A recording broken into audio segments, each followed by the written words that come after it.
Order. Caroline Voden to move the motion. I'd like to move that this House has considered residential estate management companies, and I thank the Backbench Committee for listening to this debate, and it is a pleasure to serve under your chairmanship, Mr Stewart. It's good to see so many MPs back straight after the Easter break, ready to get stuck into the gritty issue of residential estate management companies, whose poor business practices have affected so many of our constituents. It is in that spirit that I come here today to address the Minister and to call for urgency from the Government in addressing some serious issues and to call for more regulation and new legislation. The issues being repeatedly raised by constituents are not just causing frustration, but in some cases serious distress. Problems that are costing significant amounts of money and in some cases leading to the loss of the entire value of a property investment at the point of resale. Mr Chair, the situation for both leaseholders and freeholders has become so bad that these estates are now commonly referred to as fleasehold instead of freehold. We note that the Government's White Paper on leasehold reform published last month has said their legislation will make the conversion to common hold easier, but we feel that this does not go far enough. We look forward to seeing that legislation brought to the House. I note that the previous Secretary of State for Levelling Up Housing and Communities said he was a man in a hurry to liberate leaseholders from unfair practices. He clearly wasn't in quite enough of a hurry, so I do urge haste on the current Secretary of State.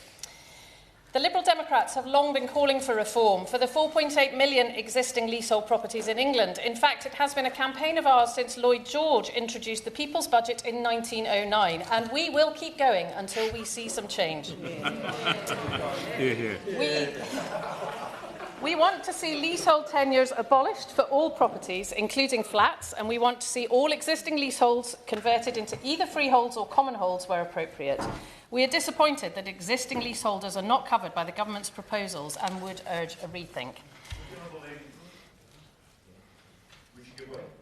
Yes, of course.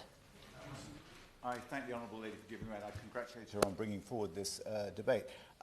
Just adding to the point she's making, is she not just shocked the scale of what we're seeing across the country? Something like 80% of new homes built in 21-22, I think it was, by the top 11 largest developers. 80% of them are subject to fleasehold. I thank the honourable gentleman for his contribution, and yes, I would absolutely agree, and I'm coming on to that a little bit later in my speech. To get back to the core issue of estate management companies, every type of resident is affected by rogue practices, leaseholders and freeholders. And perversely, the situation is often more difficult for freeholders who don't have the same statutory rights as leaseholders to take challenges to a first-tier tribunal. Where the landlord of an estate is a housing association, there is no right for anyone to go to tribunal if that landlord fails to manage the property properly. And this is something that also needs to be looked at, but does fall outside the scope of today's debate. Mr Chairman, whichever way you look at it, housing association tenant, private tenant, owner-occupier, retiree, living in a house or a flat, residents are being ignored, dismissed, intimidated and frankly fleeced by management companies that are not subject to any kind of regulation. We've all seen what happened in the water industry when private operators were allowed to focus solely on the profit line, ignoring their responsibilities to the environment while keeping shareholders happy. I believe we're looking at the next great scandal of our time. Companies that may be owned by a shadowy collection of overseas investors, eating up the smaller players in the UK market, building up their wealth and size so they can ride roughshod over anyone who is tenacious enough to actually question their methods or ask for legitimate explanations about where their money has gone. On that very point. I will. Thank you so much. I'm very grateful to my honourable friend for giving way. Across my constituency of Bicester and Woodstock, from the largest developments with over 1,000 homes to the smallest and just a dozen homes, residents are benighted by the lack of transparency from those who run the management companies. So would she agree with me that it would be a great step were the government to insist on the timely publication of itemised accounts so it's much clearer to the residents how their money is allegedly being spent on their behalf by the management companies? I thank the honourable member for his contribution, and yes, I absolutely agree, and we'll come on to that later in my speech as well. As a new MP coming into this place, I realised that there would be issues that would be pertinent only to my constituency and others that would reflect similar casework from elsewhere. But when I reached out to colleagues to see who else was dealing with casework about estate management, particularly First Port, I was shocked at the response I got. At least half of my honourable friends on the Lib Dem benches are supporting residents whose properties and estates are managed by Firstport, and a dozen of us were in the room to question Managing Director Martin King when he responded to our invitation and came to Parliament to answer some of our more urgent questions. I'm aware that following our invitation, he was also invited by Labour and Conservative MPs, and he must feel very popular with so many invites to Parliament. But I think it is rather a reflection of the desperation of so many of our constituents who have exhausted all other avenues to raise complaints with Firstport. His company manages over 310,000 homes across England, Wales and Scotland, so we're looking at least 500,000 people dealing with just this one company alone. It's extremely disappointing to report that since our Lib Dem meeting, at which great things were promised, the only response we have received from the South West Regional Operations Director for the company has been one automatic email reply. It's not good enough. Would you give way on that point? I will. I thank my honourable friend for giving way.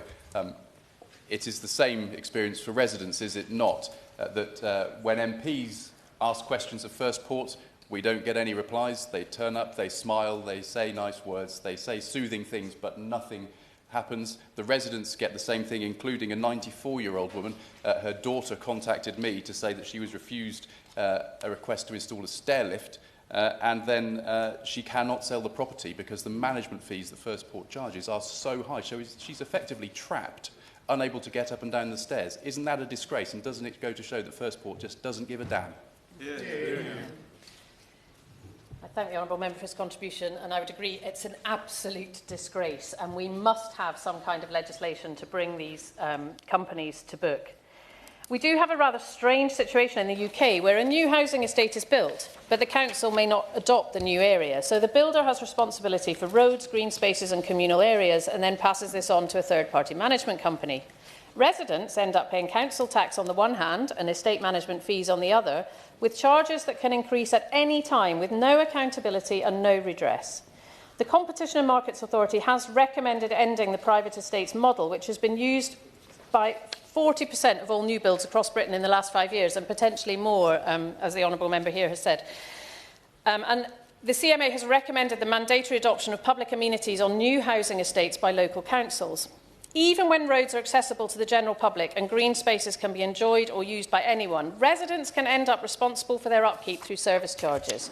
So the tenants of such developments are paying both council tax and an estate management charge, yet they often receive a far worse service than those who live in adopted developments and are subject only to council tax.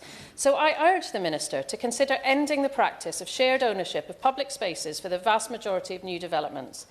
And I would like to see a presumption that the shared areas around new developments are almost always adopted by the local authority where the development is standard in nature. Ahead of this debate, I asked the Commons Library to engage with people who had signed relevant petitions. Over 1,100 people responded, and of those, a third were freeholders. 94% said they were unhappy or very unhappy with the services provided by their management company. 94% said the service charges were unfair, and 94% said the transparency of what the service charges were for was completely inadequate. I will. I thank her for giving way. My constituents living in Beanchief Grange and Fairfield, to name just two developments in my constituency, recognise much of what she's saying today, telling me about high fees, poor service and uncleared rubbish, even leading to marauding rats. So would she join with me in welcoming the firm action that this government is taking to be in a hurry to address this deep unfairness? I thank the Honourable Lady for her contribution, and I'm glad she says that the government is in a hurry. We are looking forward to seeing that legislation coming before the House.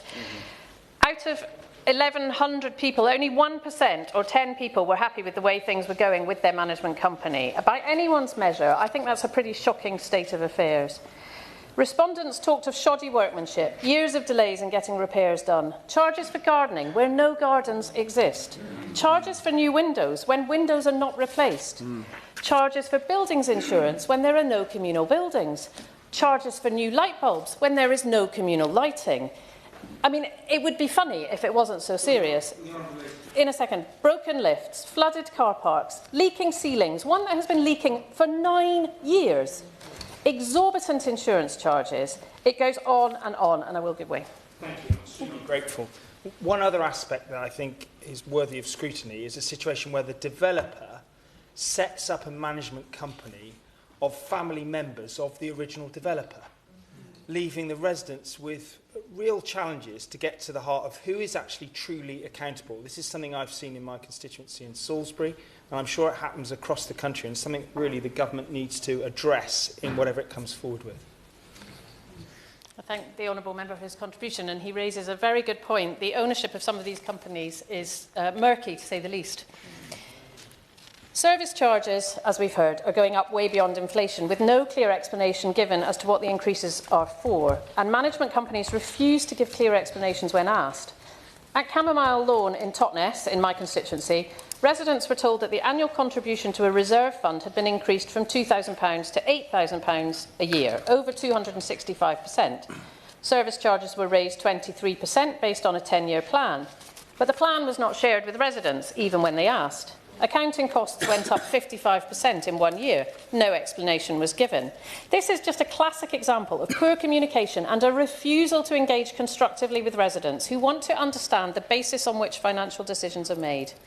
The lack of transparency around service charges has been debated in this House many times, not least in December 2023, when the Leasehold and Freehold Reform Bill had its second reading. It is way past time that management companies are required to act responsibly, to treat residents with respect, and to provide timely, straightforward, accessible information to all residents, regardless of their status, as leaseholders or freeholders, regardless of age. One resident said, "We feel like we are being taken advantage of because they see us as old," and this is a common reflection from those living in retirement villages. Too often questions go unanswered, letters and phone calls are ignored, justifiable requests for clarity and information on charges get rebuffed or given such poor responses they don't mean anything. A delay in bill payment caused by asking a legitimate question often leads to a penalty charge for late payment. Clearly a sharp practice that has to end. And what's more, people are being forced to pay for the privilege of having asked those questions. One respondent said, "I received a bill of more than £2,000 for incurring charges trying to see where my money was being spent. £25 per email, £35 per phone call, and solicitor charges on top. I felt completely robbed." Older people often feel bullied by management companies, scared to question charges, confused by badly written statements, threatened with legal action if they are late paying charges because of wanting to question something. Our management company leverage their familiarity with legal processes and the vast financial resources at their disposal to bully and intimidate leaseholders, one said. Mr. Chairman, this is not just about money. This is about how people feel living in a home that they may have put their life savings into buying. Homes that are often sold as offering peace of mind. I'm drained, scared and mentally exhausted. It feels like I'm being financially and emotionally worn down for simply asking for basic transparency and fairness, one respondent said. My mental health has been seriously impacted by the state of our building. No one should be unhappy in their home or feel like they don't want to go home, said another. And when it comes time to sell, it's yet another tale of woe. Management companies are not responding to requests for information from solicitors. Sellers are being charged thousands of pounds for management packs, which are required for selling, but they take months to arrive. Buyers get frustrated and pull out, and the price of the property is impacted. Meanwhile, service charges keep rising and ground rents keep being charged. And as my honourable friend here has said, people are trapped in their properties. Service charges can make it impossible to sell, as they have risen way beyond those charged on new properties in the same area. Dr. Janet Richardson's father bought a flat for £106,000 in 2006. In 2022, he had to move into a care home and she tried to sell the flat. Some months after putting it on the market, she received an offer for £10,000 below the purchase price, which she accepted. But for months, First Port didn't answer requests for information, so eventually the buyer pulled out. The flat went back on the market at an even lower price, but has still not sold 3 years after first being put on the market. Dr. Richardson has now had to agree to sell this property through an assured buyer scheme and says there is likely to be nothing left once all the debts have been paid, and she has shown me the figures. It's all gone. If First Port had done its job properly, she would probably have sold it for a reasonable amount 2 years ago, but of course there's no offer of compensation from First Port. So finally, Mr. Chair, we come on to the nightmare scenario of actually daring to attempt to get rid of First Port as the management company. Resident groups that have made repeated attempts to release themselves from First Port's management have met resistance and obfuscation, forcing them to retain lawyers and pushing legal fees into the tens of thousands. These cases have taken an emotional toll on residents, many of whom are elderly. One case has been going on for 3 years in my constituency and is still not resolved. South West Baker Estates has sacked First Port from a new estate at Dartington because of non-performance, and the Duchy of Cornwall also sacked them at the vast Nansleden estate in Newquay. It's more than clear that these companies are not doing their job. Their raison d'etre is quite clearly not that of operating in the best interests of their residents. Estate management companies have had it too good for too long. And as we look again at leasehold properties in this place, we must also look at the difficult situation freeholders on privately managed estates find themselves in. We need to bring forward leasehold reform as soon as possible. Does the Minister have a timeline for introducing the Leasehold and Commonhold Reform Bill? Will the Government bring forward legislation to allow freeholders to challenge management charges and to take over the management of a development if they so wish? I also want to ask the Government whether it has considered greater regulation of estate management companies, such as through an ombudsman, so that residents have some recourse when they encounter problems. If not, then will it consider doing so? Will the Government bring forward legislation to prevent management companies from charging residents for legal costs when they are asking legitimate questions? And will the Government bring forward legislation to professionalise the management of estates and buildings with a basic level of service required and a mechanism for complaint and escalation that is easily accessible to residents? I look forward to hearing the Minister's response, and I will leave it now to other honourable members to share their experiences of the leasehold nightmare. I don't need to remind members to bob if they wish to be called in the debate, but we're just busily counting just how many they are. Effectively, a little more than 2 minutes were I to be able to get everybody in, but I don't want to go below that because it becomes a bit meaningless. So we will try and keep everything short, and obviously if we can minimise interventions as well, that would help us. Jane Kirkham.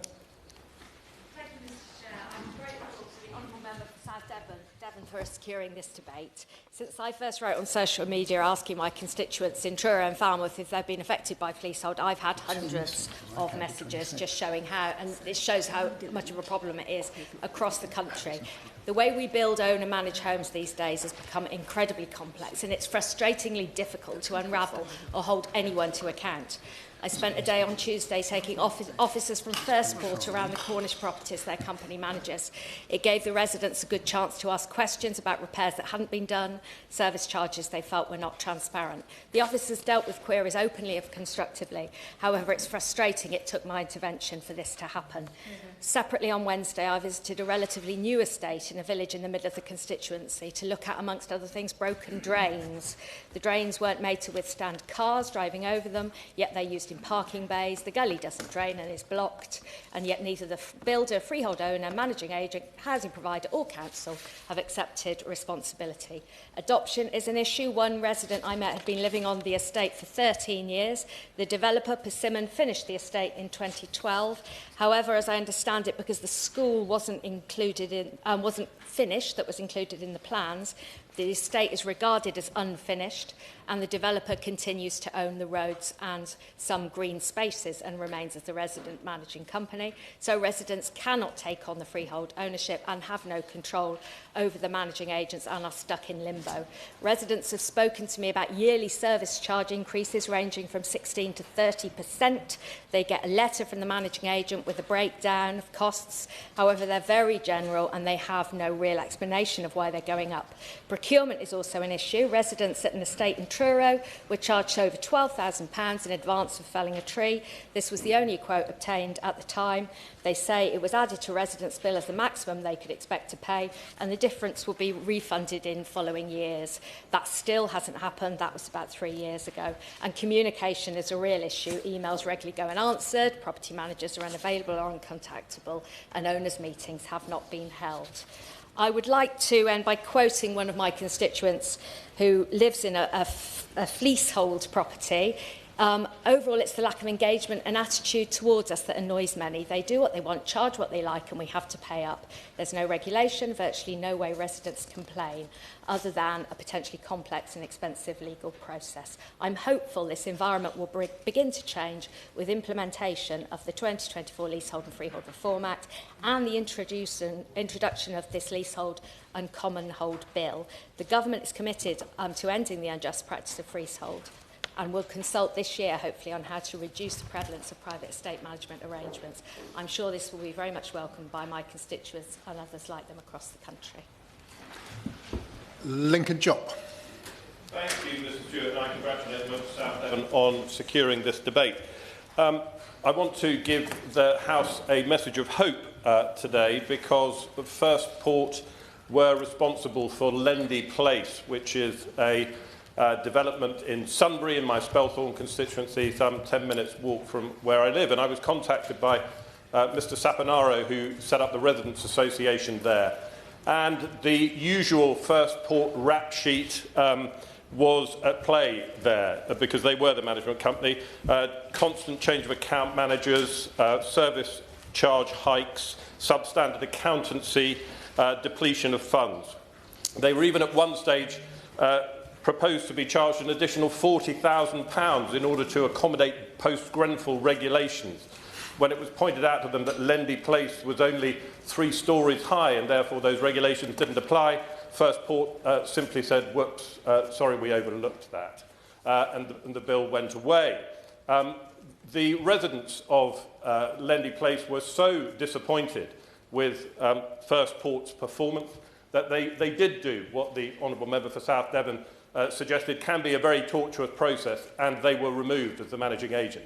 And they are very happy with the new managing agent company, which, if I'd texted a lot quicker, I'd have a name for. But I'm meeting the residents of Lendy Place shortly, and I look forward to reporting back to this House and in similar forums just how they went through that process of removing First Port, and to give hope to honourable members who have the amazing tales of woe around this chamber that there is hope, it can be done, and with honourable members' support, no doubt, and their stickability and tenaciousness, that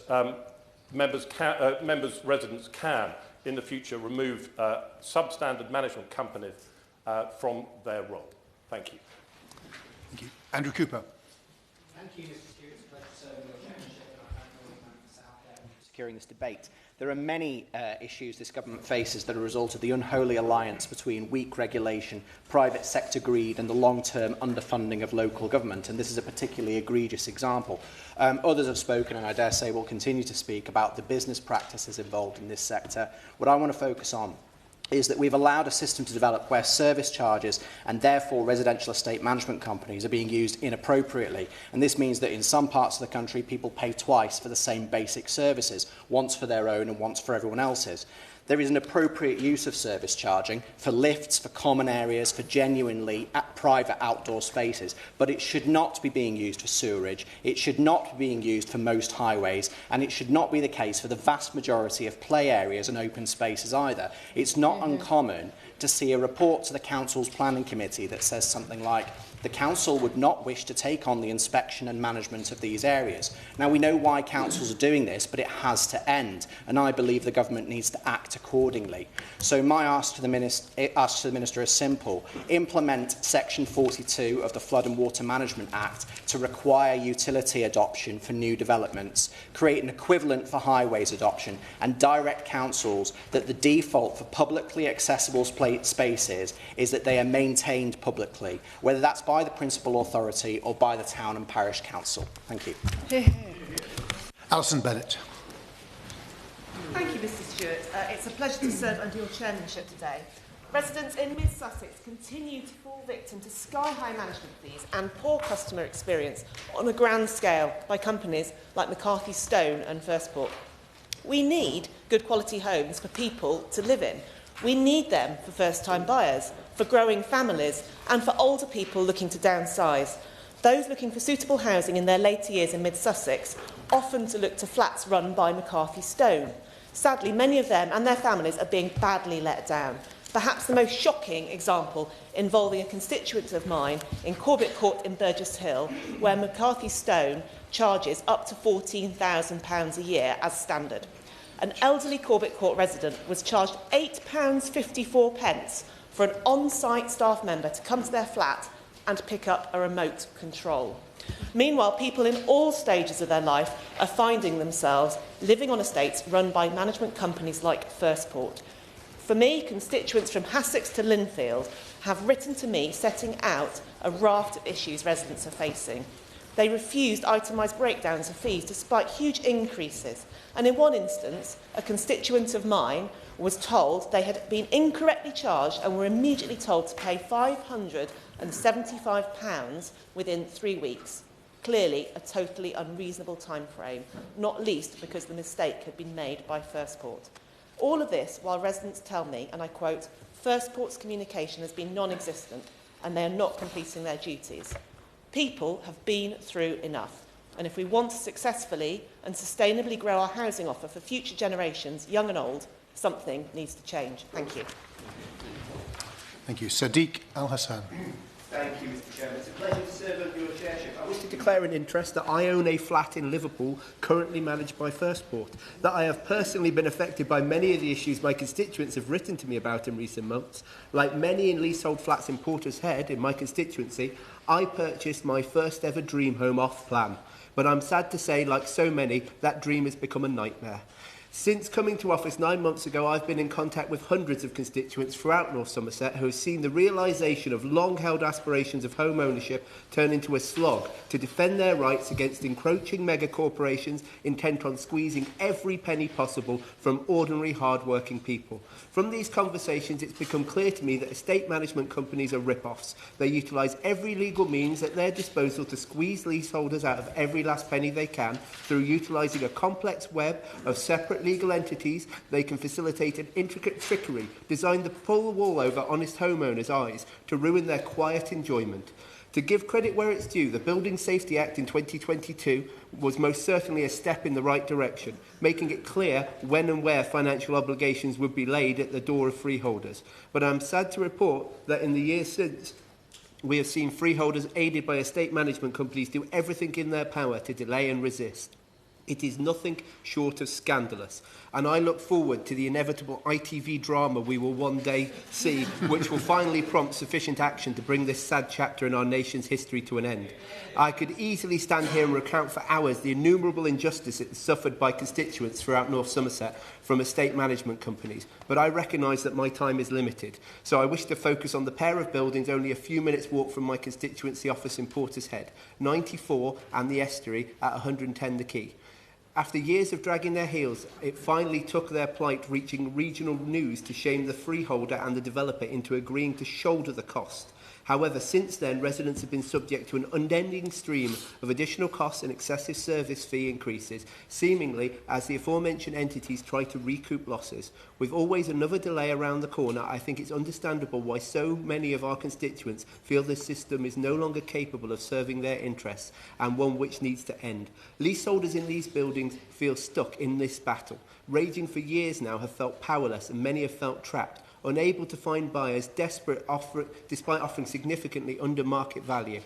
Similarly, potential buyers have struggled to obtain mortgages due to uncertainty over cladding issues, with deep censors descending on residents of twin buildings that may have never truly escaped this nightmare they have found themselves in. Hundreds of constituents in not just these buildings, but dozens in similar situations across North Somerset have asked me for help in finally bringing this shameful situation to an end. That is why I'm thankful to my friend, the member for South Devon, for securing this important debate today, and I look forward to seeing what remedies the Minister has in store in the upcoming Leasehold and Common Hold Reform Bill, which I understand will be introduced to Parliament later this year. Cameron Thomas. Thank you, Chair, and thank you also to my honourable friend for South Devon for securing this important debate. I purchased my home in 2017. By the time I surrendered a deposit of several £1,000s, which had taken me a decade to accrue, I'd already engaged with a financial advisor, secured a mortgage in principle, and researched my eligibility for a government equity loan. I think I'd already picked the carpets by the time I was told to sign an estate management contract. The concept was completely alien to me. It was explained that on top of my council tax, paid to a local authority to maintain my public services, I would now pay a private company to maintain certain other things around the development. If I declined, I was not allowed to buy a home. It felt a lot like blackmail. It's worse than I then realised. The private company is entirely unregulated. It can and does charge me and fellow residents whatever it wants for services. Residents can and often do see their annual bills rise several-fold. Trying to serve her local residents, the excellent local councillor Sarah Hands for Innsworth Ward can regularly be found mediating an abdication of responsibility between Persimmon Homes, which still hasn't passed the estate on to the local authority almost a decade after moving off-site, the local authority itself, Severn Trent Water and the estate management company. First Port is so notoriously difficult to even find a point of contact for that residents give up and then Sarah Hands gets it in the neck instead. I echo the request made by the Honourable Member for Mid-Cheshire. The restructuring of local government gives us an opportunity to end this scam, return estates and services to the local authorities and outlaw the practice of signing these contracts at the point of house purchase. Thank you. Tom Hayes. Thank you, Chair. In their interactions with management companies, my constituents feel done to, shut out, left behind and ignored. It feels like my constituents are hearing one message: you don't matter. But my constituents do matter, and I wanted to represent some of them today. Sadly, time will not allow all. Two constituents live in two separate properties in Bournemouth East. Defrauded by Initiative Property Management, whose sudden collapse left leaseholders with depleted reserve funds, they are significantly out of pocket. One estimates that they have lost £80,000, and they and their residents in their block have lost around £1,200 per flat per year. Another estimates a total loss from fraud at around £10 million. A serious fraud investigation is underway. Another constituent has suffered from the management company Scanlons Limited, which has asked for £5,000 a year from them and other residents, but has done nothing to maintain the garden and communal areas, at what point a dead rat was left in the communal area for months. Scanlons are now in ongoing communication over plans to address these issues, but no clear action has been taken yet. And finally, another constituent has had to deal with their management company, RMG. RMG refused to deal with a rat infestation, and they left the door to the communal area unsecure, with homeless people breaking in to sleep there. The case has been taken up with RMG and is ongoing.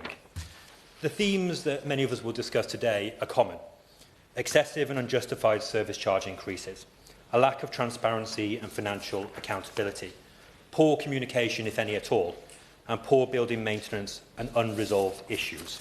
Enough is enough. To my constituents who are watching, feeling let down and left out of pocket by unacceptable conduct, I want them to know that as their MP, I will continue to fight on their behalf and alongside them for justice, and I will continue to work to ensure that nobody else should have to suffer the hardships and anguish and abuse that they have suffered. We're fighting this together, we're making progress, and I'm pleased that the government is in a hurry to address this important issue. Charlie Dewhurst. Stuart, it's a pleasure to serve under your chairmanship today. And I'd also like to commend the Honourable Member for South Devon for securing and leading today's important debate. Many members are obviously aware of the efforts to change the law and raise the profile of the Fleecehold campaign by the Homeowners Rights Network, or Hornets for short. The Hornets have revealed 960 sites across the UK are affected by this practice, with a staggering 213,000 homeowners affected. But I want to touch briefly on the fantastic local work being done in my constituency of Bridlington and the Wolds. I'd particularly like to pay tribute and highlight the great work being carried out by the Wolds View Action Group, based on the Bellway estate in Driffield and in my constituency, led by Dr Jenny Shaw and the residents of the Wolds View estate. Additionally, another affected development, the Mortimer Park estate, also in Driffield, developed by Barratt Homes, consists of 165 properties, with another 120 being built. These are just two local examples I'm aware of, but there are others in my constituency in Market Wheaton, Hornsey and Bridlington. To echo the stories we've heard today, facing many residents, they feel that they weren't told at the time of purchase adequately about what was to come in terms of estate management. Many feel they face the double whammy of estate management costs and their council tax payments. Now, further to what the Minister has set out in the House in recent months, can I urge him to adopt the Competition and Markets Authority's 2024 recommendations as a matter of urgency, ensuring common adoptable standards and mandating the adoption of public amenities on new housing estates? However, we must not leave existing homeowners in limbo. Residents, including my constituents at Woldsview and Mortimer Park, deserve equal protection. I would appreciate the Minister for clarifying in his closing remarks what specific protections will be extended to the 200,000 homeowners currently affected, and let us be clear, These are freehold residents who own their own homes. The language used by government when discussing this issue has, on occasion, been particularly disappointing and needs to be clearer when separating the issues of freehold and leasehold. My constituents are not leaseholders in this instance, and it would reassure them if the Minister in his remarks outlined how they intend to address this specific area. I'm grateful for the opportunity today to raise these concerns on behalf of my constituents. It is not a local problem. It is a national issue that needs swift and decisive action from this government. Yeah. Ben Goldsborough. Thank you very much, Mr. Chair. Your chairship. I'd also like to start by thanking the honourable member for South Devon for securing this important debate. This is an issue that comes up time and time again in my postbag, particularly from residents in my Wyndham town in South Norfolk. My constituents have raised three clear and pressing concerns which I hope the Minister will be able to address in his closing remarks. First, there is a glaring lack of accountability and transparency when it comes to estate management companies. Residents are often left with no clear route to challenge fees or demand better services. At a time when every penny counts, we cannot allow these companies to make up charges on a whim and profiteer at the expense of hard-working families. Second, there is no effective legislation compelling the developers to hand over services and responsibilities in a timely and orderly fashion. The result is confusion, inconsistency, and in many cases, residents caught in limbo. Third, and perhaps most importantly, residents on these estates are paying twice, once for council tax and again through ever-increasing estate management fees, and in return, often a poorer level of service than their neighbours who don't live on managed estates. I recently sat down with Kevin, a constituent who lives on a persimmon estate in Wyndham. Like many others, Kevin's experience has been frustrating and frankly unacceptable. Some services on these estates have been adopted, others haven't. The local highways remain unadopted, and the water and sewage infrastructure are still being managed by the private management company because Anglian Water has not yet adopted them. Kevin and his neighbours are left paying for a system that doesn't work properly, and they're rightly asking why. So I want to put Kevin's question directly to the Minister. Why can't developers be made responsible for the upkeep of estates until full adoption by the relevant authorities is complete? This is not just a question of regulation, it's a matter of fairness. If we believe in levelling up and supporting our families in every part of the country, we must act to ensure residents are treated with respect and given the services they pay for. I look forward to hearing the Minister's response. Thank you. Colleagues who are able to speak in 90 seconds, that would be tremendous. Those who can. Manuela Pertigella. Thank you, Chair. I'm with the chairmanship and I commend my honourable friend for leading on this important debate. For far too long, management companies have operated in a vacuum of regulation and communities are paying the price. Residents find themselves locked into contracts with no flexibility in payment and often no cap on the service charges imposed. There is also lack of transparency without proper itemised charges being made available to residents and lack of communication and engagement with residents about how they are adhering to agreed management plans. This is not just unfair, it's a recipe for disaster and contributing to yet another housing crisis. Residents in social housing, many housed by the local authority, are not able to keep up with hikes on service charges. Homeowners who want to sell their homes are finding this difficult because of uncapped service charges. These companies are unaccountable, and there is no regulation to stop charges being raised unreasonably or service being withdrawn without explanation. Often the service residents receive are below standards or non-existent. One of my constituents now pays more to First Port in service charges than on her own mortgage. First Port takes a 5% fee for major works like roofing, redecorating and carpeting communal areas, which is also abhorrent. If we need to have maintenance companies, then residents should be able to shop around for better deals, and the right to manage should be an easy process for both leaseholders and freeholders. Furthermore, we've seen major issues with sustainable urban drainage systems and unadopted roads, infrastructure that is often left unfinished or below standard when developers walk away with no clarity about who is responsible. In some cases, we have even seen roads constructed below adoptable standards or taking many years to be adopted. Residents are paying service charges on top of their council tax for drainage and roads, which will never be adopted. The Competition and Markets Authority made recommendations to address these very problems. Yet, to the date, those recommendations have not been implemented. I would ask the Minister directly, will the government commit to implementing the Competition and Markets Authority's proposals? I would also urge the government to consider retrospective powers for councils to intervene where these arrangements are clearly exploitative and unsustainable. At present, local authorities have no power to undo agreements already in place. The issues requires national leadership and statutory oversight. The government must regulate estate management companies and ensure that residents are not left powerless or trapped in the place they call home. Thank you. And the ever succinct Rupa Huck. Residential estate management companies, middlemen who sort out things per the lease, or notorious scammers, as our constituents have them. And my example is Western Circus in East Acton, where residents were left without running water, a basic human right, between the Friday a few weeks ago and the Wednesday. So it's nearly a week where you can't go to the loo, flush it, change baby's bottle, wash your hands, brush your chops, all those things. And who was the managing agent? The notorious First Port. Strikes fear into every MP's heart, those words, doesn't it? And what did they do? They didn't contact residents for over 24 hours. Now, this is a new build. I remember going for the topping out ceremony in my hard hat and high vis. So that's 329 flats, 400 residents left without running water. 24 hours, they were left in complete limbo. And then when finally contact is made, it's this very half-assed, it's only because sorry, that's not parliamentary language, only because I went on a Zoom with residents and it was very computer says no, the reluctance to do anything about it. So, look, I think this is shocking. Fleecehold, people have talked about this, and I've had many of these First Port victims. Also, just the other day at my advice surgery, a grieving father trying to sort out his son's estate found all these unexpected charges because they go and hoover up ground rents and then sort of spring all these nasties on people. And leasehold, it covers millions of dwellings. It's particularly common in London. And all the reports, the CMA, the Resolution Foundation, which have found disempowerment, unexpected, unfair fees, people losing money hand over fist for what? We don't even exactly know.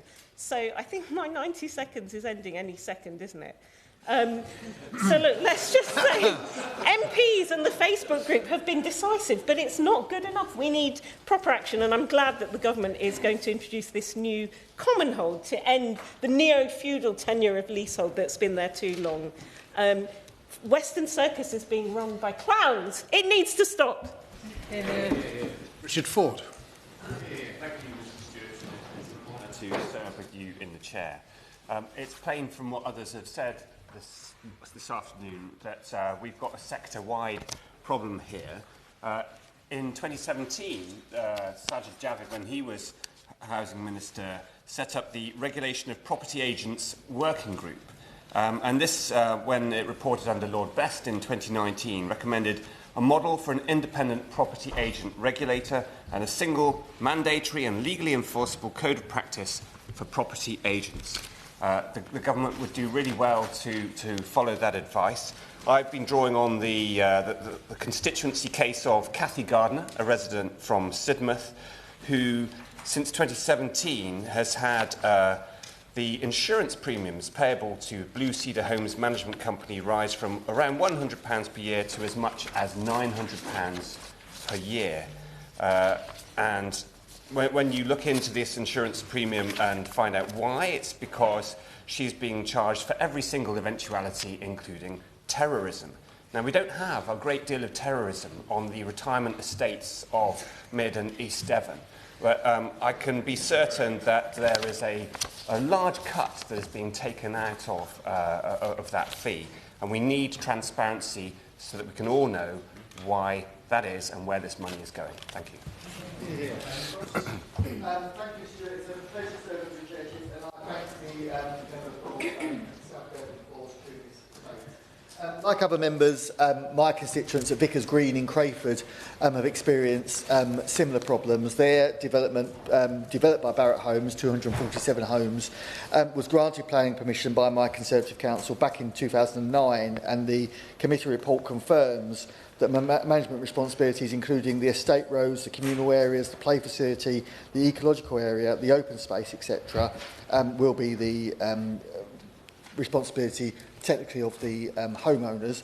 And with regard to internal roads, it confirms that the construction of those roads and parking areas will be maintained, and the management of those areas will need to be kept to the council's satisfaction, but not at the council's maintenance going forward.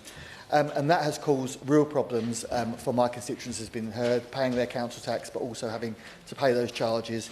They now found more recently that First Port are, of course, their management agent, and this year they were informed by First Port that there was a £44,000 overspend in 2022 that they're now expected to pick up in 2025. One of my constituents received charges for the 2 months before they moved into the property and was told they had to pay that. Many of my residents have seen what was a £600 charge, more than double in recent years, picking up responsibility for those community areas and roads, and they do feel there's a gross unfairness in that. So I do welcome the government's plan changes coming forward, and I would welcome my honourable friend the Minister's comments on what the government proposed to do to protect leaseholders from the abuse and the poor service that they've experienced, and how some of those communal areas that would traditionally be maintained by the local authority may be able to be returned to them rather than be the responsibility of First Port and therefore the homeowners themselves. Thank you, Chair. Jim Shannon. A pleasure to serve under your chairship, and can I commend the Honourable Lady for South Devon for setting the scene so very well. I recently met with one of the management companies in my local area where residents had lodged a list of queries when their management fees went up by a substantial amount. The questions that raised were these: where's the money gone? It's difficult to see the fences still need a painted when there's a bill for paint. It's hard to understand when you see an upkeep of a sign which doesn't appear to have been cleaned in years. And the difficulty for these companies is that with no regulation, residents feel they're being done over. I'm going to make a quotation of one of my constituents and what she said, and then perhaps the solution, because I think it might be probably the best way. I'm writing as a resident, I quote, "I'm writing as a resident who expressed serious concerns regarding the management of communal land. Like many homeowners across the United Kingdom, I'm facing high and increasing charges for substandard maintenance with no option to switch providers. The company operates a monopoly in many estates, charging fees that are neither transparent or fairly regulated. Residents are often left with poorly maintained green spaces despite paying substantial fees. Furthermore, there is no option for estates to collectively choose a different management company, leaving homeowners effectively trapped in an unfair system." So I'm asking for your support. That's her asking me, and I'm asking the Minister, of course, in addressing this issue. And the solution that the Honourable Lady puts forward, introducing a cap on the fees that land management companies like Greenbelt, for instance, can charge homeowners, creating a legal mechanism that allows states to vote on who manages their communal land, giving residents the freedom to choose better service providers. Many homeowners across the United Kingdom are affected by this, and I believe it is an issue that requires government action. So I look to the Minister to ensure we are addressing the issue UK-wide, and not just simply in England and Wales, as the problems residents are facing in all of the United Kingdom across the UK are the same as those in Strangford and must be addressed as such. Thank you. Sarah Russell.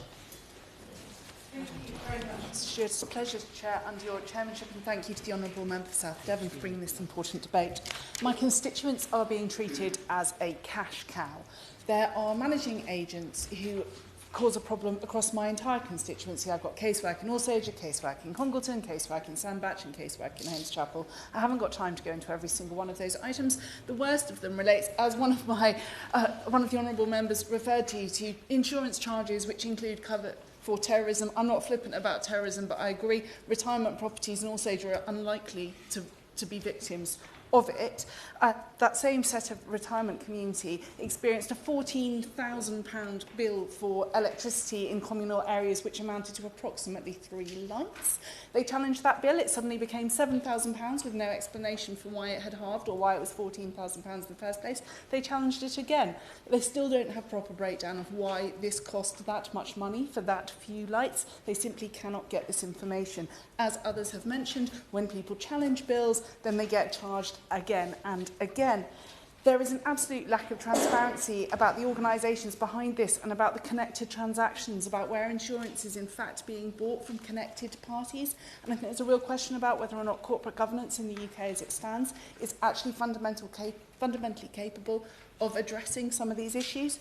I'd also absolutely second the calls by my friend, the honourable member for Mid Cheshire, for adoption of Section 42 of the Flood and Water Management Act 2010, the creation of an equivalent for roads, and the requirement for play areas and public areas to be accepted by and adopted by local authorities.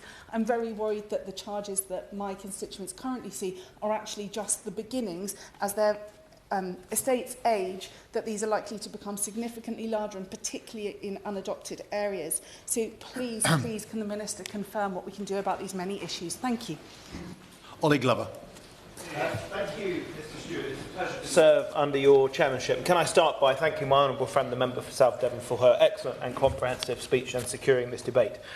My constituency of Didcot and Wantage in Oxfordshire has seen enormous population growth, and some of the new estates that are affected by these issues include Highcroft and Winterbrook Meadows in Wallingford, Fuller's Grove and Hamilton Drive in East Challow, Dider Gardens and Great Western Park in Didcot, Kings Grove in Wantage and Cholsey Meadows. And with 30,000 more homes planned in the surrounding area by 2041, then clearly this issue is not going to go away. Companies that have caused some of the issues that have come across my desk do include Firstport, but also RMG, Remus and Home Group.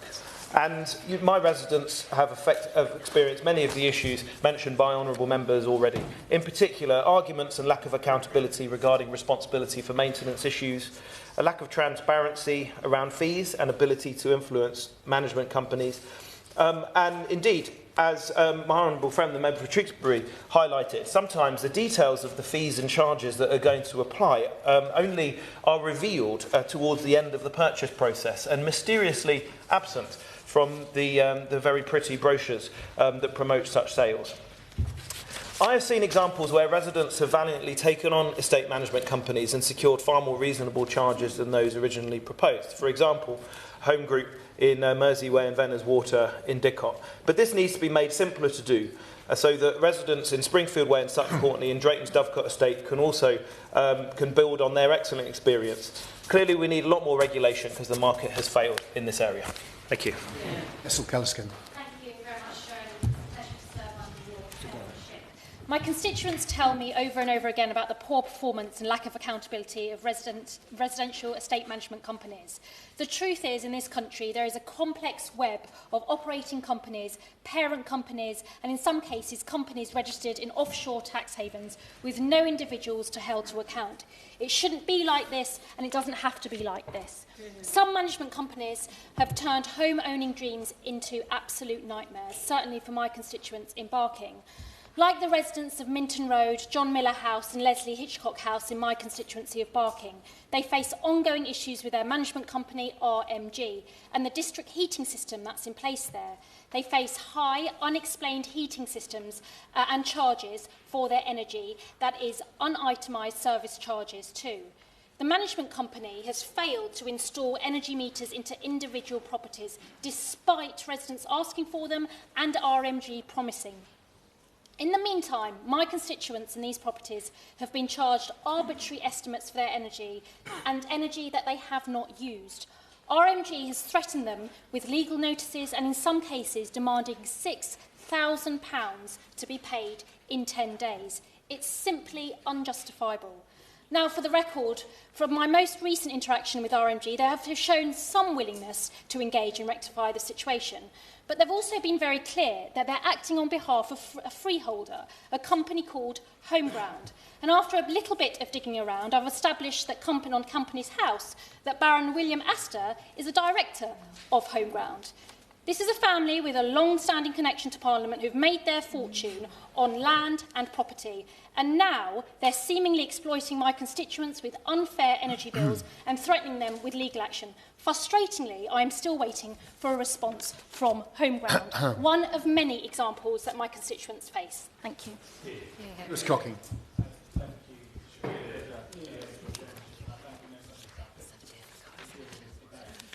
the members' attention to my register of interest as a local councillor, and I do understand more than most because I do live in a leasehold property myself. I've got a number of examples across my constituency of Broxbourne where leaseholders are being absolutely ripped off by a number of management companies, from Highley in Hoddesdon, Academia Avenue, Rabinia Road, Watery Lane in Turnford, Aldermere Avenue, Mongolia Way in Flamstead End, and Eleanor House in Waltham Cross. These companies are completely unaccountable. There is a lack of transparency, and they just simply do not care. If they deem the residents to have mispaid £10, £1, they're straight round there at that door if they haven't paid that money on time. But when my residents and constituents from across the country have got questions to them and email them or write to them, they are absolutely nowhere to be seen to be able to answer any of their questions. It is absolutely shocking, and it cannot be allowed to continue. And I'm sure many of our postbags, as we've heard from honourable members across the chamber, are full with issue after issue. And I'm yet, sadly to say, I'm yet to actually come across a company that's actually good in this area. One section I do want to touch on with the limited time I have available, I do think we need to look at solicitors, because I do think we need to look at what people are actually being told when they buy these properties, because I don't think solicitors are doing enough to point out all of the red flags, everything that they're accountable for, what money that they may have to pay, their previous accounts of the different estates. So we really need to focus and shine the light. So I'd be interested to hear the Government Minister's view on that, about we cannot let them off the hook, and we've got to shine a light on that too. Thank you very much, Mr Chairman. Alistair Strathern. Thank you, Mr Stewart. It's a pleasure to work with your chairship. Leasehold and management company issues might seem quite parochial, but they're actually quite pernicious issues affecting an ever-growing number of homeowners across the country. As the CMA pointed out, with over 80% of new developments now subject to leasehold, it is increasingly the default model for housing delivery. That means thousands of new homeowners right across the country are on the hook for an effective stealth tax, trapped paying a management company for a service or lack of that a council would normally provide. And alongside that, that very point of agency that home ownership is meant to deliver is being undercut. They're often being hit by punitive mortgage charges by overly penal management companies, and they can see their home sales fall through as a result of a lack of paperwork being provided by those management companies in a quick and efficient process. It's clear if we're going to live up to our ambitions to deliver on the aspiration of home ownership for many more households across the country, we have to tackle leasehold, which is why I'm so pleased to see the commitment to do so on our manifesto. But what to do? We know that switching on some of the regulatory provisions in the Leasehold and Freehold Reform Act in the last Parliament will have some benefits for these homeowners, but we need to go much further. My 10-minute rule bill before recess set out some important measures around right to manage and common adoptable standards alongside mandatory adoptions that I think will go a long way to start to tackle this issue at source for future households. But we need to think about what more we can do to support those homes who are already being impacted, as well as what more we can do in the interim to prevent more unadopted estates from becoming the norm before we're able to act. I was very pleased to join with over 50 of my colleagues to write to a number of large developers to challenge them about what more they can be doing with local authorities to prevent unadopted estates becoming the norm. I would welcome reflections from the Minister about what more we can be doing in the meantime to deliver on this ambition. Thank you, Mr Stewart. It's a pleasure to serve with you and the Chair, and I thank my honourable friend, the Member for South Devon, for securing this important debate. Residential estate management is a scandalous reality affecting thousands of people across the country. Residents are left to navigate this complex landscape alone, often forced to pay escalating, often unchallengeable fees for services they did not agree to, provided by companies they cannot remove. Stephen from Glastonbury is permanently tied, alongside his neighbours, to contracts with Firstport, which are written into the land registry. They are charged £560 annually for minimum maintenance of open spaces, with fees rising annually despite declining standards. The residents are billed for obscure services. And when questioned, Firstport offer vague justifications, claiming costs are rising to meet expectations. But whose expectations? They're certainly not the expectations of the residents. Now, another constituent, Anne, moved into a flat on Cavalier Way in Wincanton a year ago, having budgeted for a manageable service charge of £750. Within the last few months, she's been hit with a shocking £7,000 invoice from RMG, the management company, to cover stairwell repairs without any consultation whatsoever.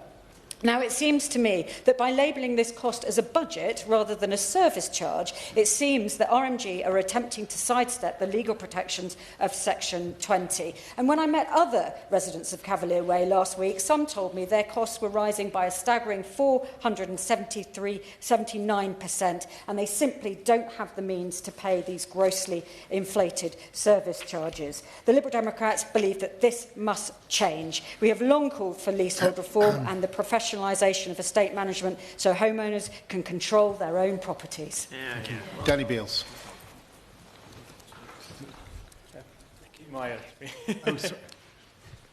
Sorry, please go ahead. Thank you, Mr. Stewart. I believe you've mistaken me for another ginger. There's a few of us yes, in this Parliament. Yeah. It's a pleasure to serve under your chairmanship nonetheless, and I congratulate the Honourable Member for South Devon for securing this debate. We're here today at the foothills of a historic era for house building, but the question we've got today is what happens after we build those houses. Residents across my constituency are being hit by this fleecehold stealth tax, paying for services twice, once in council tax and once again in estate charges. I recently heard from residents from the Ladgate Woods development who were contacted by their property management company with an unexpected bill to pay for their neighbours' unpaid bills despite having already paid their share in full. It cannot be right that responsible residents should be punished for doing the right thing. These firms are often faceless management companies based miles away or even abroad, as we've heard today, and they are completely unaccountable. Residents are left powerless, with no control, no choice and no clarity. I believe there needs to be a clear pathway to adoption for new developments with a timeline for residents, and I support the bill from my honourable friend, the member for Hitchin, to that end. May I take this opportunity as well to congratulate him on his recent engagement. Mr. Stewart, it's time we ended the postcode lottery where some homes are served by local councils and others by firms who struggle to get on the phone. It's time we strengthen consumer protections for ordinary working families, and it's time we put power back where it belongs, in the hands of residents. Thank you. Apologies. And Monica Harding. Thank you, Chair. It is a pleasure to serve under your chairmanship, and I want to thank the Honourable Member for South Devon for securing this debate. I have been supporting residents in East Walton, both freehold and leasehold properties, confronting a system which allows management companies to oversell seemingly attractive properties, but makes it extremely challenging to hold them accountable for overpriced services or service failures, or to get rid of them at all. And I hope the government will look closely at the business model of these companies and also the tactics they employ. I have supported residents of one estate in my constituency, composed of later living leasehold flats spread across 5 blocks, who have secured the right to manage away from First Port. However, because the blocks are separate buildings, the residents of 38 flats were required to establish 5 different right to manage companies, even as communal areas remain under the management of First Port. So can I urge the government to ensure separate buildings on a single development can pursue right to manage together, and to expand this right such that it covers communal areas? And can the Minister also indicate what consideration the government has given to creating a statutory right to manage for freeholders, also encompassing communal areas? Many leasehold developments are principally intended for elder living. Often elderly residents only live for a comparatively short amount of time in these properties, and selling these leasehold properties is extremely challenging, and so families often look to subsequently let them. First Port imposed lease conditions with charges of 1% of the property market's value as a condition of letting them, frequently overvaluing the property to charge more. This one-off payment recurs each time the property is subsequently let. So what is the Minister doing to protect elderly people from exploitative leasehold conditions in elder living accommodation? Thank you. With apologies to the 5 or 6 backbenchers who are not being called, I'm now going to go to wind-ups. So Gideon Amos. Thank you, Mr. Stewart. It's a pleasure to serve with you in the chair, and I congratulate my honourable friend for bringing forward a debate that is clearly such an important issue to many of us and many of our constituents up and down the country, that of residential estate management companies. She's done a service both to her constituents and to those of us up and down the country by exposing a scandal of poor management companies and placing it on the record here today. And without wanting to denigrate those companies which no doubt do a good job for the common areas and spaces they're contracted to look after, as we've heard today in this debate, members of Parliament too often hear the ways in which far too many are fleecing residents, charging rip-off prices and failing to respond to reasonable requests, either for repairs or for information or accounts of how residents' money is being spent. I will. Thank you very much. Thank you, Honourable Friend. Does he agree with me that in the case of Firstport, in my constituency of Newton Abbot, in the town of Teignmouth, where they have been buying up other management companies, the sinking funds or the contingency that's been paid by residents appears to have disappeared? It has been sunk. Does he agree that this is something that also should be looked into? I completely agree. My honourable friend for Newton Abbot is doing a great service to his constituents by exposing that particular problem. And in too many constituencies, residents are plagued by road developers, are providing housing under a freehold tenure where residents are forced to accept the estate managers or shared owners of public spaces within the developments. We've heard shocking examples from all over the country which surely demonstrate the scale of the problem and the need to act. In one block of flats in my own Taunton-Wellington constituency, people have been trying to get recourse from the owner of a building in Corporation Street, as my honourable friend for South Devon has mentioned, been unable to get repairs for a leaking roof, which has been leaking for 9 years without being attended to. I will give way to my honourable friend for Cotswold.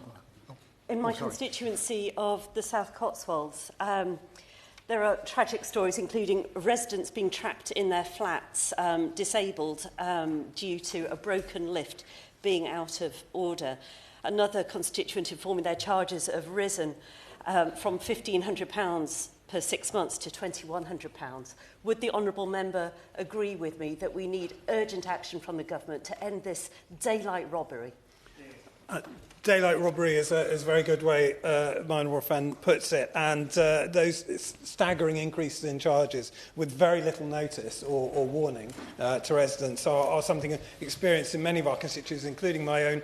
Firstport, in my constituency, I'm receiving complaints in relation to them from residents of Parsonage Court in Wellington and in Taunton. I will in a moment. Quantock House in Taunton, Pavilion Gardens, St George's Square, Firepool, also Cognatum. I'm having complaints about them from Cedar Gardens and Fullan's Court. There are a whole range of properties where these issues are raising their heads, and I'll give way to my Helen Maguire. On Firstport, one of my constituents, Mr Vivian Lithgow, is here today, and he's had to unfortunately make the painful decision to sell his home because he's fed up with dealing with management companies who are not interested in leaseholders. He's been fighting Firstport to carry out basic maintenance, which residents have already paid for. They're not cash cows for management companies, they're not footnotes in company accounts, they're people, and it's time they were treated as such. Does the honourable member agree with me that they need to be treated as people? Yeah. My honourable friend is absolutely right, and it's time for this shocking behaviour to be rectified and for legislation to come forward, in my opinion, which I'll come on to. For those in those properties in my constituency, I'll continue to work for them and for all of them to get the legislation that we need. Those who suffer poor management can, of course, be leaseholders or freeholders. On leaseholders, there are 4.8 million residential leasehold properties in England, equivalent to a fifth of the housing stock. And that system is a relic of the feudal period. Its abolition has long been sought by Liberals and Liberal Democrats. Abolition of residential leasehold, I will in a moment. Abolition of residential leasehold would indeed possibly be one of the most important carried forward pieces of business from the last Liberal government around 100 years ago. But it goes to show how long overdue that is. I'll give way to John Milne. I thank the honourable member for giving way. And in my constituency of Horsham, we have many similar examples. However, would the honourable member agree that what we need, certainly legislation, but the industry could act right now with a voluntary code of practice? They don't have to wait for legislation. They should hear the call from across this chamber. Yeah. My honourable friend for Horsham is absolutely right and is championing this issue in his constituency. And the companies watching this debate and reading this debate would do well to listen to his words, because they could easily improve their practices right now by introducing a code of practice as he suggests. So Liberal Democrats believe leasehold tenure should be abolished for all properties, including flats. For too long, homeowners have been exploited by what is ultimately a feudal system. Existing residential leasehold should be converted either to freeholds or common holds where appropriate, and we urge the government to bring forward legislation to make that happen. And on common hold and commercial leaseholds, ground rent should be capped to a nominal fee, so everyone has a degree of control over their property. Of course, the Conservative government introduced the Leasehold and Freehold Bill to Parliament, which received royal assent in 2024.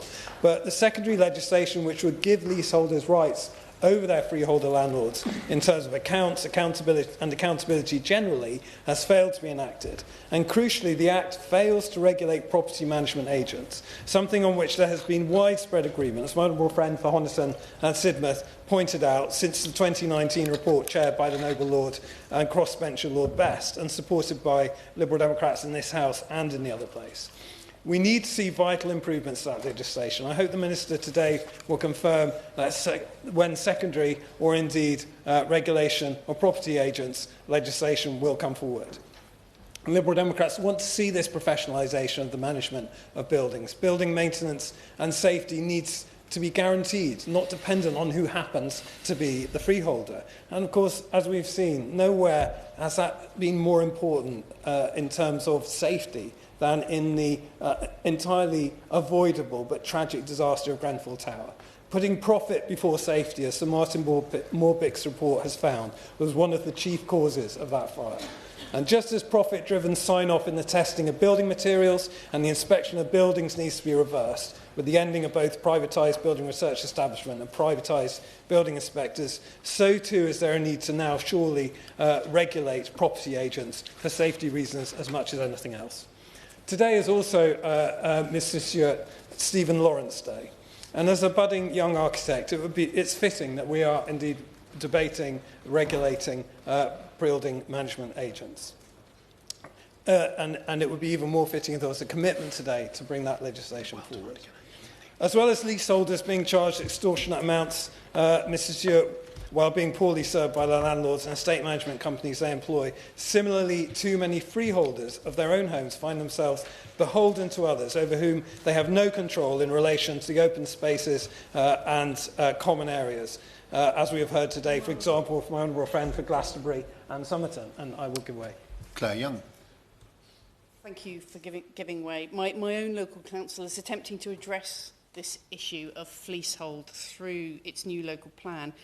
And I would, which I commend, and I would ask my honourable friend, would he urge the government to bring forward the legislation quickly in order to strengthen their position in doing so? My honourable friend for Thornbury and Yate, I must surely have read the next words of my speech, which are to urge the government to make urgent progress with strengthening leaseholders' rights and also with its proposed leaseholder common hold reform bill. And we should, for example, we should make sure that legislation strengthens leaseholders' rights to extend their leases, to buy their freeholds, to take over the management of their buildings, to make common hold the default tenure, and regulate ground rents for existing leaseholders.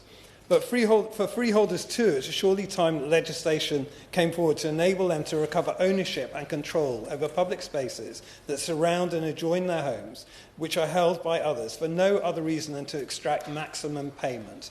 A single freeholder amongst many who exercises control over common areas, such as access roads and green spaces, should no longer be allowed to hold all other homeowners to ransom, with ever-increasing charges and unreasonable management practices. My honourable friends on the Liberal Democrat benches, led by my honourable friends for South Devon, were the first to bring the directors of First Port, for example, to this House to account to MPs for their management back in December last year. She has blazed a trail for those affected by this appalling management of common areas and public spaces. Returning to my constituency, one resident in Wellington has been unable to get reasonable adjustments for disabled access to her parking space for over a year, even though she is also a cancer sufferer. We have seen now that persuasion on its own is not enough, Mr. Stewart. So just as it is high time for residential leasehold to be brought to an end, it is also time for legislation to enable freeholders of common areas to acquire those open spaces and common areas from those who would hold ransom over them. As Liberal Prime Minister Lloyd George pointed out, these practices are not business but blackmail. Kevin Hollingray. Thank you, Mr. Stewart. It's a pleasure to speak with you in the chair. And can I add my congratulations to the Honourable Lady, the member for South Devon, for securing this important debate, and the strength of feeling, which is obviously clear to see from the number of people speaking this debate to here, is very strong. And companies like First Port should take note of that, I think, in terms of the services they offer. Mr. Stewart, I'll draw the House's attention to my register of members' interests. I'll keep my remarks brief to give the Minister plenty of time to respond. The ball is very much in his court, as he knows, but also might give some time for contributors to make interventions if they've not been able to make speeches in the main debate. Safe to say, though, I won't mention every speech by name. It would take too long to do so. I very much agree with the essence of all the contributions today, something I've come across in my constituency work, of course, in estates in Malton and Easingwold, and the managing agent was invariably First Port, who was causing many of these difficulties. I would say, Mr. Stewart, that in terms of regulation, the best regulator is always competition. We need to make sure it's easier for people to manage their own freehold estates, indeed, and easier to swap between different managing agents. And the commonality in terms of the speeches, in terms of those high charges, sometimes spurious charges, and indeed very poor service and obscure service, is something I certainly recognise. I also recognise and frustrated by the fact the local authorities have moved to this model of granting consent for what has become known as fleehold estates. It seems that the residents on these estates really don't understand why this is very much a two-tier system. You're paying council tax and you're paying for the management of your freehold estate, where other people in your locality have not. And it is, I think, time to act and look at this in more detail. I'm very happy to have a cross-party conversation with the Minister on how we might work together in terms of making sure this situation doesn't get worse from here. And we should all note the excellent work of the Competition and Markets Authority in terms of making sure we have adoptable standards of estates as the default position. Can I also put on record my thanks to my honourable friend, the member for Broxbourne. He highlighted a point I don't think anybody else highlighted in the work of conveyancers in this particular area. It is the case, I think, conveyancers have moved towards very much a shed-based service, when it used to be your local friendly solicitor who would give you good advice in terms of what you are buying and the implications of what you are buying. I think much of that has gone. So we need to make sure our conveyancers are doing the right thing in terms of pointing out the potential problems that somebody might take responsibility for if they buy a leasehold property. Of course, as has been mentioned, we legislated in this area in the Leasehold and Freehold Reform Act, which was given royal assent in 2024, which gives the potential to challenge charges and makes it easier for the right to manage, and indeed opens the doors for first-tier tribunals over charges and an ombudsman scheme. And that's where I guess I'd like to hand over to the Minister and ask him some questions, because that is really an implementation role he has to implement the provisions of that. It will require secondary legislation. It may require consultation. I think that's what has been stated in his white paper. And that's both in terms of right to manage and the potential access to ombudsman oversight of these companies that manage these particular estates. They need to approve an ombudsman scheme, publish guidance, and really, so I'll ask the Minister in terms of what his expectation is in terms of timescales around that implementation. This is clearly a very pressing need from the residents that have been referred to by honourable members across this House. In terms of his white paper and the impending or the potential for the Leasehold and Commonwealth Reform Bill, very interested in what his specifically what further steps he is intending to take in terms of oversight of these leasehold situations. On leasehold reform, I think we need to be clear exactly where he's going with this. I think his manifesto, the minister, the manifesto the minister stood upon, said very clearly that they would finally bring an end to the feudal leasehold system. If that's his intention, let's be clear. Is he talking about new leases purely, or is he talking about existing leases? But clearly there are difficulties around that. And finally, just on ground rents, it talks about a cap on ground rents, where previously talked about peppercorn. Where exactly is it going with that? I think people need to know exactly what his intentions would be. Thank you, Mr Stewart. Matthew Pennycook. Thank you, Mr Chair. It is a pleasure to serve with you in the chair. I congratulate the Honourable Lady, the Member for South Devon, on securing this debate. I commend her for giving the House a much-needed opportunity to discuss the important matter of residential estate management companies in detail, and I thank her for so clearly highlighting the pertinent issues in her opening remarks. I also thank Mr Stewart, all the other honourable members who have spoken this morning for their contributions and the insight they have provided, and I can assure them I well understand the strength of feeling when it comes to this issue.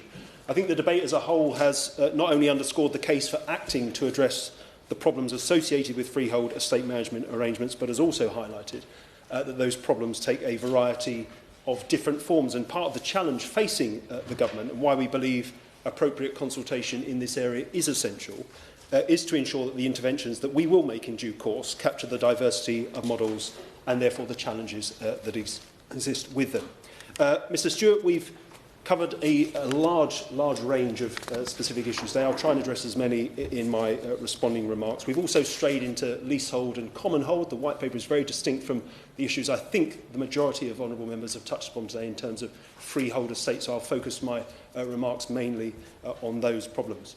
The government estimates, Mr Stewart, that there may now be as many as 1.75 million homes on privately managed estates in England, although I must make clear that not all of them are liable to pay charges. As the debate has made abundantly clear, the prevalence of such freehold estates creates a wide range of problems, which, not least as a result of the dogged campaigning by groups such as the National Leasehold Campaign and the Homeowners' Rights Network, are now well known and well understood among the public. Historically, any given local authority and water company would adopt the respective parts of a new residential estate, and they would set clear, adoptable standards and provide oversight to ensure they are delivered.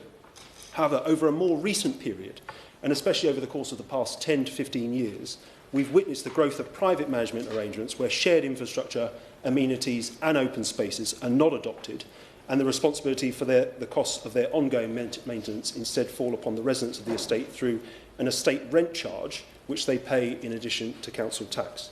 What's more, Mr Stewart, the infrastructure and amenities provided on these estates all too often do not meet the minimum standards for adoption.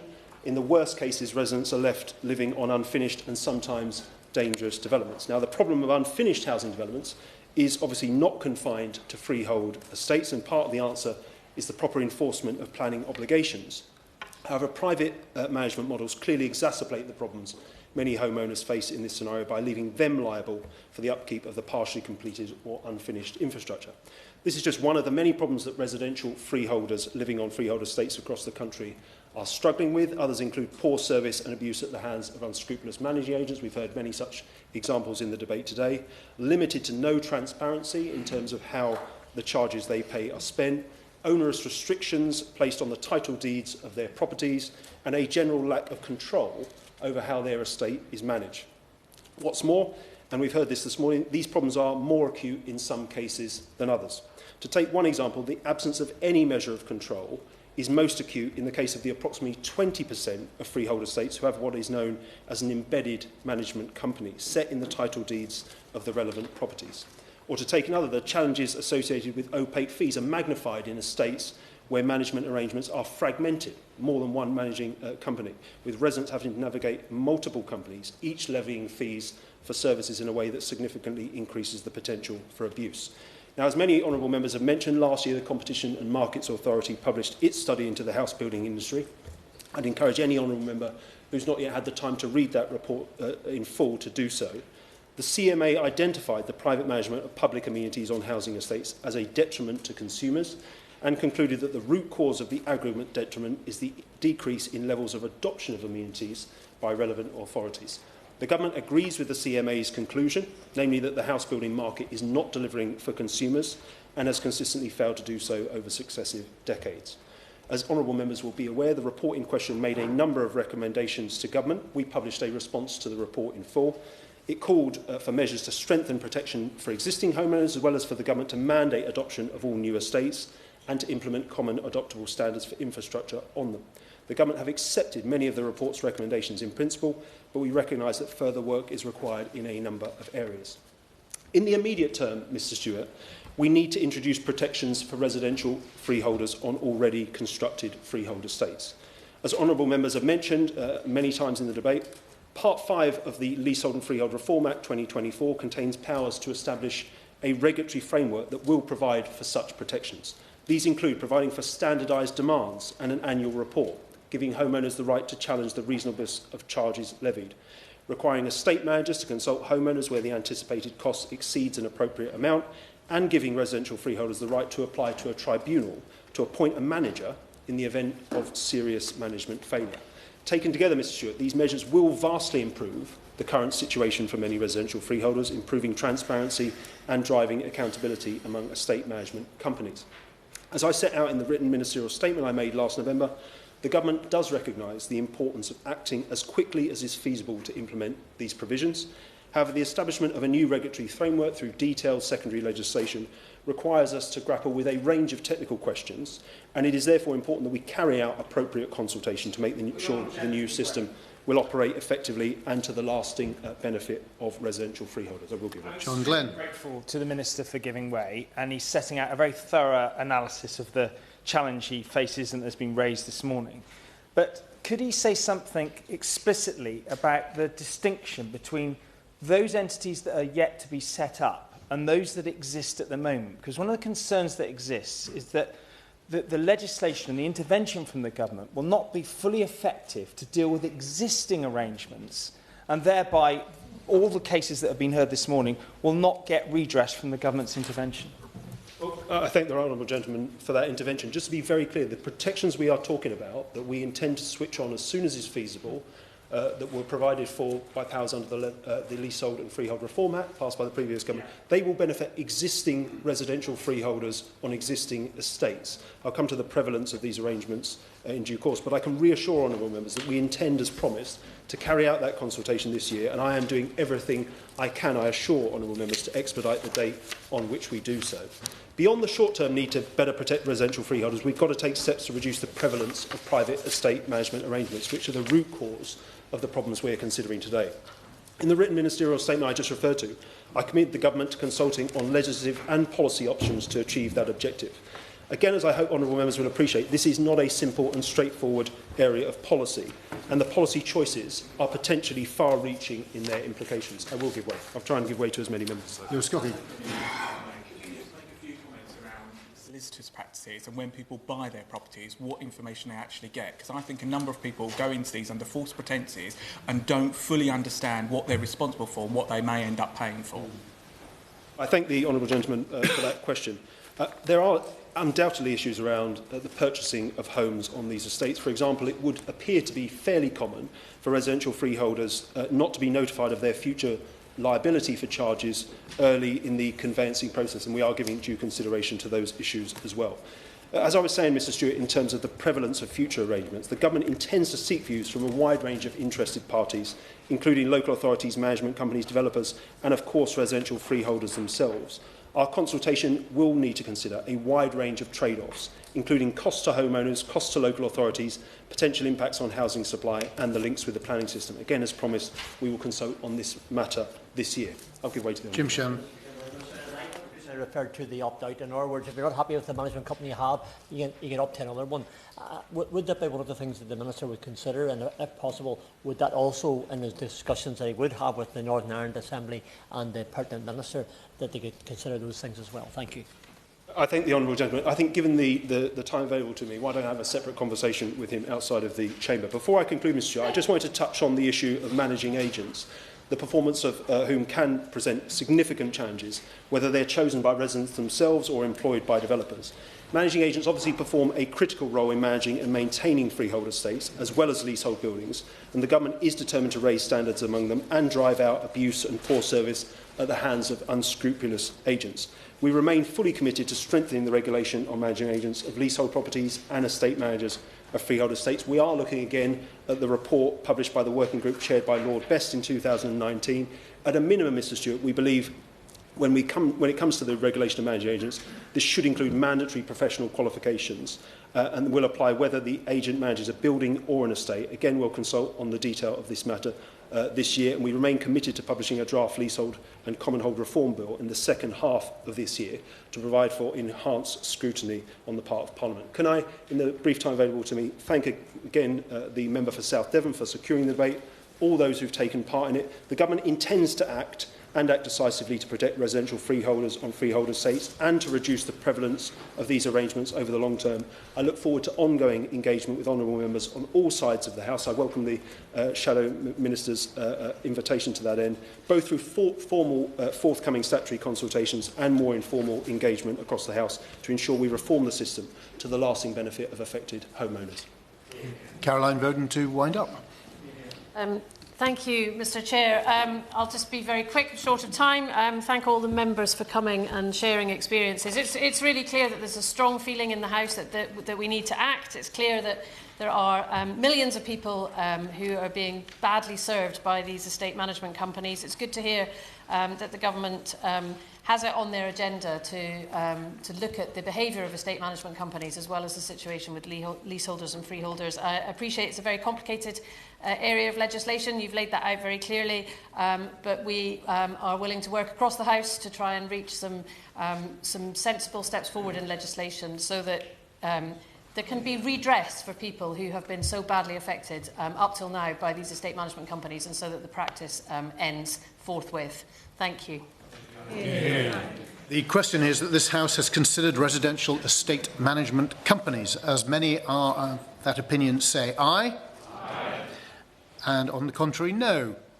I think the ayes have it. Order, order.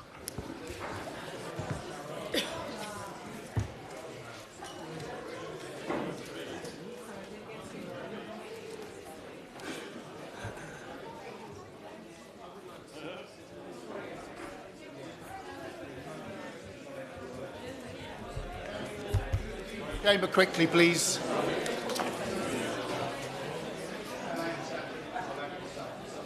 When I say leave the chamber quickly, I mean leave the chamber quickly. Thank you.